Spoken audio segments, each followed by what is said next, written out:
We have, of course, Norway is a special situation because we were not hit that hard with the financial crisis. But I think, of course, we have seen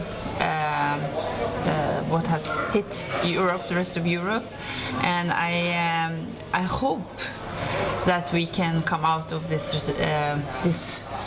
troubled years and seek new business opportunities, because there are so many society issues that need to be solved. I mean, we need roads, railroads, wastewater, and new buildings, and also maintaining those. And we also need to shift from more green energy and plan different.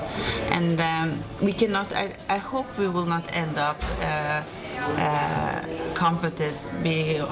in a competition on price, but more on skills, and that the builders, the municipality, and the government see that is the best way to procure us, because then we will have the best advice. Bad advice is actually very expensive.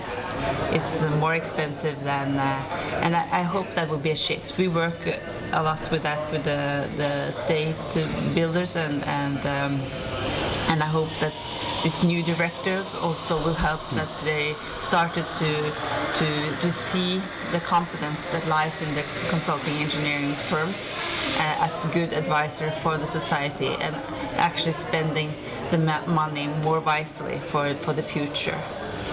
Okay. What are your recommendations for engineering companies for the coming years? Oh, it's. I think, of course, we can never compete maybe on price, and then we have to maybe go further up to be more advisor, and really take that role to that level, that we are the advisor, the best advisor for and showing that our advice gives a lot of value to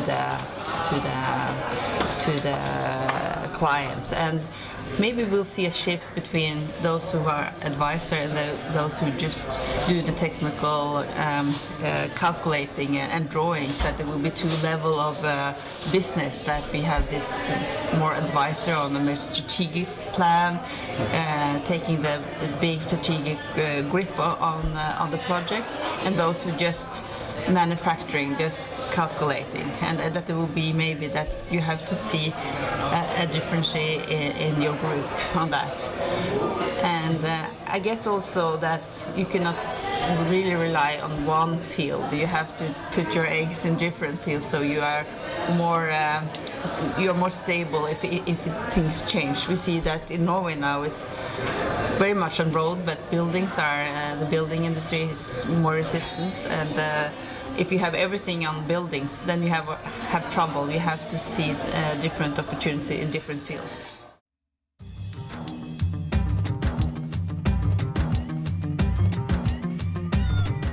In Norway, we had, of course, the financial crisis, and it didn't hit us so much, but we are very dependent on the oil price. So in some way we saw a resistance that it went down.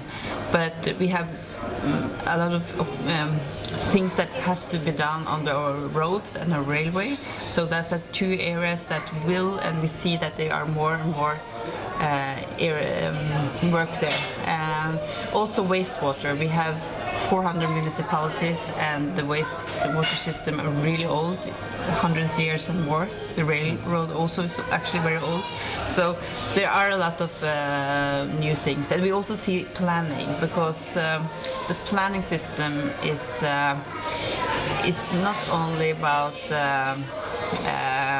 finding the right path for the new road, for example, or how the city will sit, but also democratic involvement, and those who can to do those processes in a smooth way, so people get enthusiastic about the idea and don't protest, they will be the winner. And so we see that is a new skill, a new market also for consulting engineer.